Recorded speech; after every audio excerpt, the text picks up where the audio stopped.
So I do really like this no spill container with that's a nice push button here for filling my tank here, so I can just push it and then let up, and it allows me to easily fill the tank without overflowing. It does have an automatic sensor in here where it will stop flowing when the fuel comes over the nozzle here.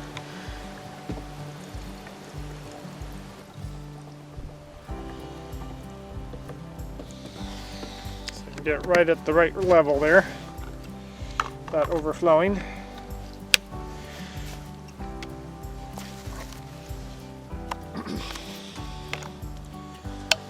And for the oil, I just used the container that I came when I bought my chainsaw. I bought this container of oil because they convinced me that I needed it, and I've continued to use this same bottle here many years later.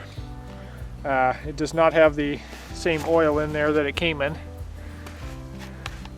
So what I did was I put a little V shape on the bottom there and a little air hole on the top, and that allows it to flow nicely, and I can just refill this with used motor oil. So that's a tip that you can just use whatever motor oil comes out of your car when you do an oil change. Save that in another container, and then you can, when this gets empty, you can put a funnel over that V hole there and slowly pour in the oil till it fills up the bottle, and you have the ability to pour nicely. As you can see, the oil is nice and black, and so it's definitely not the pink or whatever color orangey stuff that came in the original bottle. So my dad taught me to use the used motor oil. He's been doing it for many years and with good success, and so the comment has come up that it might cause your bar on your chainsaw to wear out prematurely because it's not going to oil as well. It's going to start at the top there and continue on to the tip and fly off the tip and won't continue on the bottom there. The oil that came in this bottle from steel was supposed to be extra sticky, and it's supposed to allow it to go all the way down on the bottom of the chain and lubricate that more. At least that's the claim, that it's supposed to work better. Though, as my dad has mentioned, you really don't notice any difference. And having to buy a new bar sometime in the future, after 20 years worth of use, is really not very expensive in comparison to buying $9 or $10 per gallon of oil for this thing, when you could be using basically free oil because it's a used product. So, and he's never had to replace his bars all the 30-40 years of use, and so I don't anticipate ever having to replace the bar on my chainsaw here because of using less effective oil or something like that.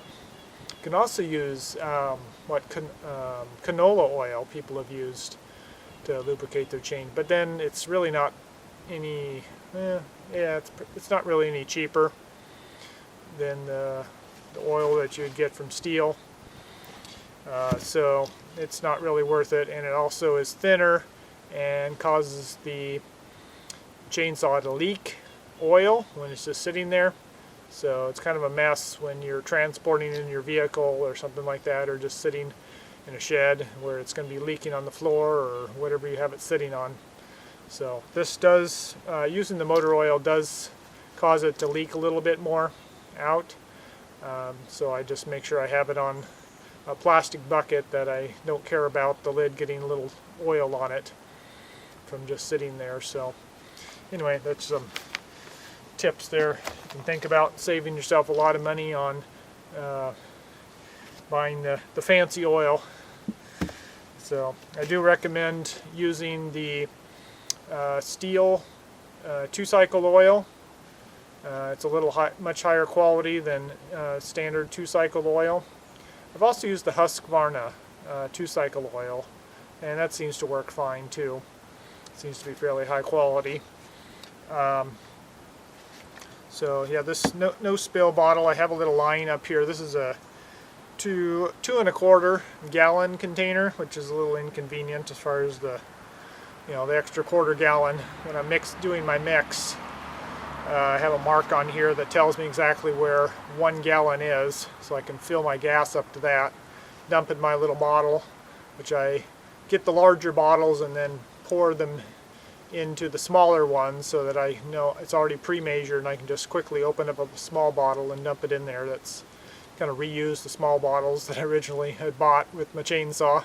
Like I had bought 4 of them or something, a 4-pack, and just keep reusing the things. They're already kind of, there's a markings on there that tell you how much to fill it up to get the right ratio. So that's another tip you could use to save yourself some money, to get the bigger bottles and then just pour them in the little ones for convenience sake.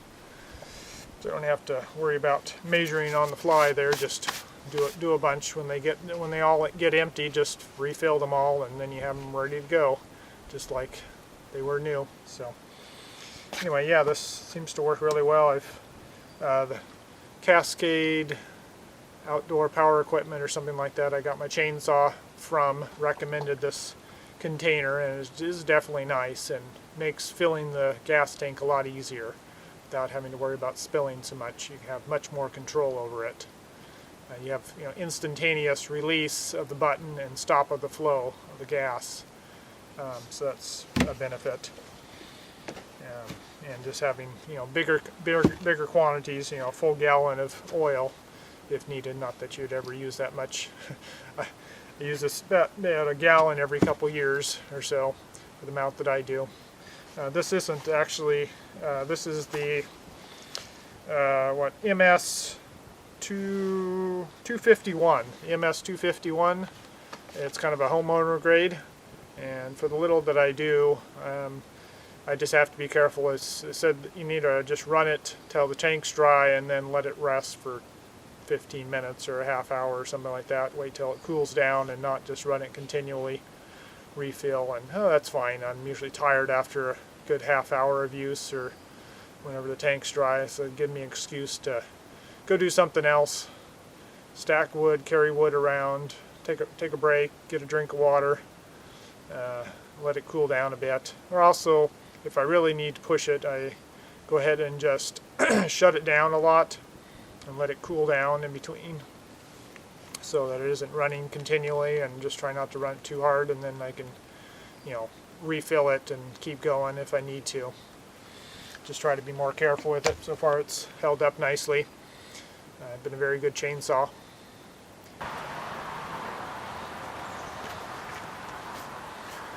Always a good idea to wear a hard hat when running the chainsaw, so in case it has a kickback, it'll come up here and hit your helmet instead of your head. And good earplugs are always a good idea.